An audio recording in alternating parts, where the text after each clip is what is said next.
चाहे कितना भयंकर रोग है, तुरंत आराम उसी दिन शुरू हो जाएगा, घंटे भीतर। देख आते वहां क्या हो रहा है। नाम तब लो जब आपका पक्का दृढ़ विश्वास हो जाए। Kabir is God. देखा देखी आते हैं, फलाना ठीक हो गया, हम भी चलते हैं। आ तो गई, लेकिन मर्यादा पर टेको और फिर देखो परमात्मा के हाथ है। फिर देखो सुखमा लिख के रोज नए नए यहाँ आने वाले भक्त को, ठीक है कोई दुख में आता हो तो प्रथम बार आया, उसको पता ही नहीं बेचारे को, तो रोग कटाने आया है। लेकिन यहाँ आएगा सच्चे दिल से, सच्चे हृदय से, चाहे कितना भयंकर रोग है, तुरंत आराम उसी दिन शुरू हो जाएगा, घंटे भीतर उसको नाम दीक्षा लेते। और यहाँ कुछ अधिकतर ऐसे आते हैं कि चलते हैं, देख आते हैं वहाँ क्या हो रहा है। सभी बता रहे हैं कि वहाँ ऐसा लाभ होता है, और एक बार देख आते हैं, चलो देखण आगे, ज्ञान सुन लिया, समझ में आ गया, नाम ले लिया, ठीक है।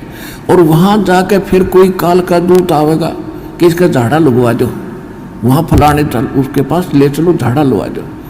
ये वहाँ ले जाएंगे, झाड़ा लगा देंगे, हमारा कनेक्शन खत्म। वो झाड़ा तो कुछ होना नहीं था। यहाँ पर ऐसे सैकड़ों भक्त इन 3 दिन के अंदर 10 को भक्तों ने मिला कि ये इसका कैंसर थी यहाँ मुंह में, और ठीक हो गया था। और ले जाके इसने किसी ने बका दिया, झाड़ा लगवाया, उस दिन से फिर शुरू हो गया। ये पड़ पाड़ में मर के कोई बात हुई है। जब यहाँ से राहत मिली और फिर बिना टिक्या गया, तो ये यूं मार खाते हैं आप। इसलिए परमात्मा अपना हाथ उठा लेता है और खा ले धक्के, और फिर दोबारा देर से सेटिंग होती है। जब मालिक में विश्वास हो गया, तो दास कहता है नाम तब लो जब आपका पक्का दृढ़ विश्वास हो जाए। Kabir is God. और पृथ्वी पर कोई और जगह दिखाई ना दे। और फिर देखना, ये दास का यहाँ उद्देश्य क्या, 3-3 घंटे गला पढ़ाऊं, यही कि आपको पहले ज्ञान से परिपक्व करूं। ज्ञान संपूर्ण हुआ नहीं और हृदय नहीं छदाया, इस देखा देखी भक्ति का यो रंग नहीं ठहरा। ये देखा देखी आते हैं, फलाना ठीक हो गया, हम भी चलते हैं। आ तो गई, लेकिन मर्यादा पर टेको और फिर देखो परमात्मा के हाथ है। फिर देखो सुखमा लिख के रोज नए नए।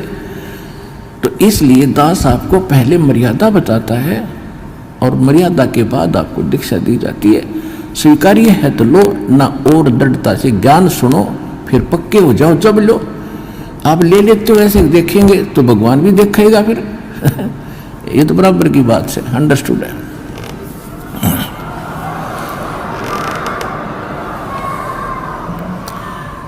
अब जैसे आपसे दास अर्ज कर रहा है कि जिन्होंने आकर नाम ले लिया, यदि पक्के होकर लग गए, चाहे कोई 1000 नो कह दे, चलो वहां मत्था टेक ले, बस छोड़ दे, तो बोला मत, मैं मरूं चाहे जीऊं, अब मैं लिख के चढ़ना मरूंगा। तो यहां तक मरण में भी लाभ होगा, वहां मरण में भी लाभ कोई नहीं। वैसे तो मालिक की शरण में आकर जीव मरेगा नहीं, चाहे 100 बार को वालो चाहे 1 बार को वालो, विश्वास करो इस बात पर। मरे हानि उसको होगी जो मर्यादा नहीं। यहां आए प्राणी को हानि उसको होगी जो परमात्मा की मर्यादा को भंग कर देगा। परमेश्वर का वचन है, जब लग हंसा हमारी आना, काल लगे ना तेरा बाना। कहते हैं काल, जब तक ये हंस मेरी आत्मा मेरी मर्यादा में रहेगी, मेरी आन कान में रहेगी, तब तक तेरा कोई अटैक नहीं हो सकता।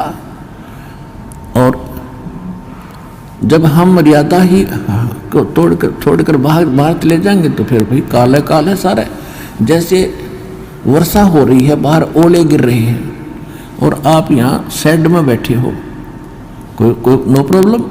और शेड से बाहर निकल जाए बालक, तो सिर फोड़ देगा वो। ओले को तो पड़ने लग रहे, ओले कट्टा लगेंगे जाते ही। तो ये कालते नरे ओले गिरे हैं, जहां भी आप जाओगे ओले पड़ दे पाओगे आपने। केवल एक बचाव का स्थान है, तो कबीर परमात्मा की शरण है, इसने छोड़ते हैं, फिर ओले ओले हैं, कितना जालियो।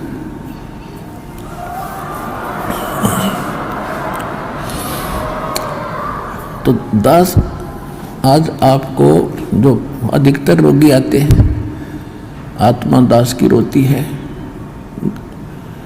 यहाँ तो रोने का समय नहीं मिलता, एकांत में जाकर मैं देखता हूँ परमात्मा आपके बच्चों का क्या हाल हो गया है।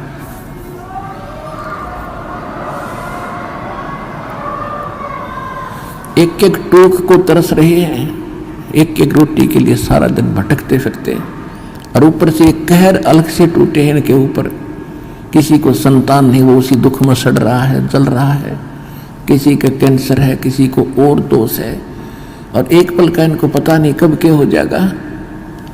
तो इस कारण से परमात्मा से अर्जी लगाता है दास कि दाता हम तो इसे निकम्मे हैं, और आपको ही मालूम हम कितने कैसे अच्छे होते तो चले जाते। अभी से अच्छे भी आप बनाओगे, दृढ़ता भी आप ही लाओगे, तभी हम आगे बढ़ पाएंगे।